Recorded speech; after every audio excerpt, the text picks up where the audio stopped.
Working with me today are Emma, Jonathan and Em. So if there is anything any one of us can do to help you, please don't hesitate to ask. Whenever you are in your seat, you should keep your seatbelt fastened over the top of any clothing or blankets, just in case there's any turbulence. For this reason also, lying or sleeping on the floor is not allowed at any time. As a reminder, you are required to remain in your seats where possible for the duration of the flight. Do take care when opening the head compartments to make sure nothing falls out. As a reminder, smoking is not allowed, including electronic cigarettes. Any electronic devices which are charging must be monitored at all times.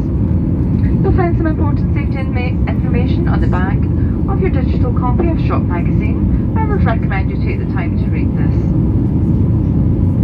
Your mask must be worn over the mouth, nose and chin for the duration of the flight. It should be changed if it becomes wet or damaged. When you are eating or drinking, your mask can be removed for short periods. Please remember to put it back on afterwards. Any passengers not wearing a mask on the flight are medically exempt from doing so, and we have been advised of this prior to travel. Please place any used masks into a disposable bag, which are available on request from the cabin crew. It is important only used masks are placed into this bag and no other items to ensure that the rubbish is disposed of correctly. For those of you seated in the forward cabin, the forward left toilet is only to be used by those passengers seated in rows 1 to 10. For all other passengers, please make use of the other 2 toilets at the rear of the aircraft.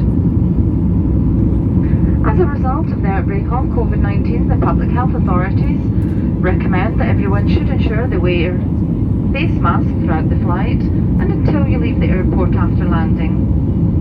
Frequent hand washing with soap and water for at least 20 seconds. The use of hand sanitizer prior to eating and drinking. That everyone covers their mouth and nose when sneezing or coughing, so use a tissue or flexed elbow and avoid touching the face. Limit the number of surfaces you touch to only those which are absolutely necessary. There is lots of guidance on the Public Health Authority's website which they encourage you to read, which includes actions to take when you land into Manchester. During your flight, please remain in your seat with your seatbelt securely fastened, and if you do wish to use the toilet, do not queue in the aisles, door or galley areas. We also ask that you limit the use of the individual air supply nozzles as much as possible. The aircraft have all been disinfected, which includes all tables and armrests, as well as many other surfaces. And if you have brought your own sanitizer, do not use these on the aircraft surfaces, as it will remove the protection which is in place for you. We do appreciate your understanding and the cooperation with all these new rules which do allow us to travel, and we thank you for your help and your attention.